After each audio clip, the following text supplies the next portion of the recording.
Assalamualaikum. Waalaikumsalam. Pak Makarudin, Ya, apa kabar? baik-baik alhamdulillah. Alhamdulillah. Apa yang bisa saya bantu ini? Ini Pak, saya menceritakan tentang siswa yang saya ajar di kelas Pak akhir-akhir ini. Oh ya, mari kita duduk sana Pak. Ya,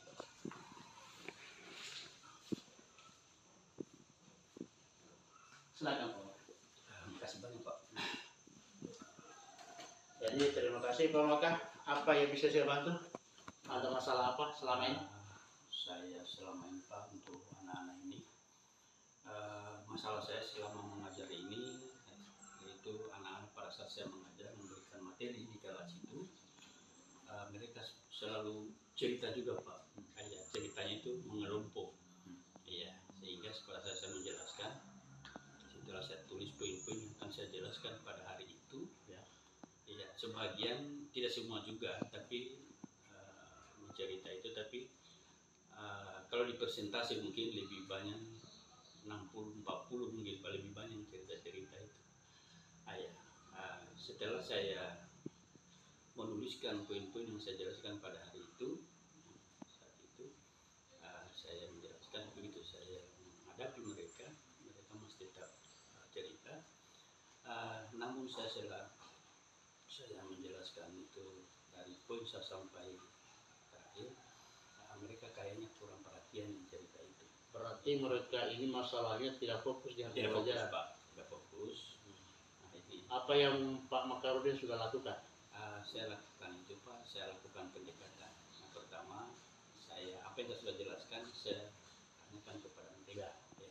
Yang lain menjawab benar, yang mencerita-cerita ini kayaknya karena masih tidak fokus Pak, jadi mereka jawabannya itu kurang mengena.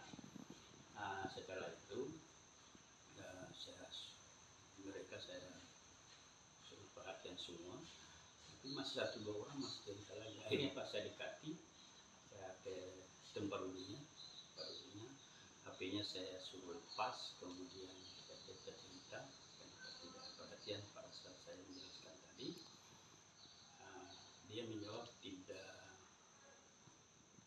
begitu juga mengena. Ya namanya juga jawaban anak Pak dengan guyonan. Ya seperti itu Pak. Jadi saya cerita, saya sampaikan, saya sarankan bahwa pada saat kita di kelas, ya semua kegiatan atau apa saja kita fokus di depan. Ya karena kami juga ini dipantau, ya artinya masuk tepat waktu dan keluar tepat waktu. Jadi saya mohon kepada kalian, usahakan di kelas itu tidak ada kegiatan lain selain belajar. Ya, baik Pak Maka. Saya tangkap tadi Bapak sudah melakukan pendekatan dengan mereka untuk kembali memfokuskan mereka pada pembelajaran yang diberikan. Satu lagi pertanyaan Pak, terus bagaimana upayanya Bapak supaya masalah itu tidak terjadi lagi ke anak kita? Pak. Yang pertama, setelah saya dekati cerita dari hati ke hati Pak, artinya belajar ini penting sekali untuk masa depan. Ya, artinya biar juga saya bilang pintar atau prestasi bagus, tapi kalau perhatian kurang, itu juga bisa mengurangi nilai. Ya. Kemudian orang tua mengharapkan kalian itu datang untuk belajar. Ya, belajar di sekolah bagaimana layaknya siswa yang baik, yang mengikuti semua aturan dan apa yang diarahkan guru diikuti. Seperti itu Pak. Jadi itu sudah dilakukan Pak. Ya, terus Pak.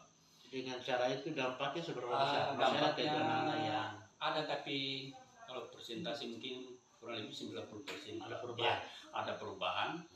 Kemudian masalah juga saya biasa itu kan biasa masuk itu anak-anak agak terlambat. Biasanya kan kita sudah di kelas, sudah malam menjelaskan, tapi mereka baru datang. Tapi itu Pak, saya lakukan dialog secara persuasif, artinya karena faktor mobil. Setelah saya telusur tinggalnya di mana, orang tua bagaimana, begini ya, makanya saya persilakan masuk. Ya, karena mereka menjawab dengan jujur saya kira itu Pak Makarudin luar biasa ya. Upaya Bapak itu sudah menunjukkan ada perubahan dalam anak kita. Mudah-mudahan ke depan itu bisa ditindaklanjuti dan ini menjadi bagian dari pembelajaran untuk kita ke depan bisa merencanakan pembelajaran lebih baik lagi. Iya. Dan insya Allah itu luar biasa, saya hargai itu, saya sangat apresiasi dan saya tunggu progres dan hasilnya di semester depan. Ya. Ya, terima kasih Bang Karli sudah menceritakan apa yang menjadi masalah teknik di kelas. Selamat Pak, semangat ya. Ya, kasih.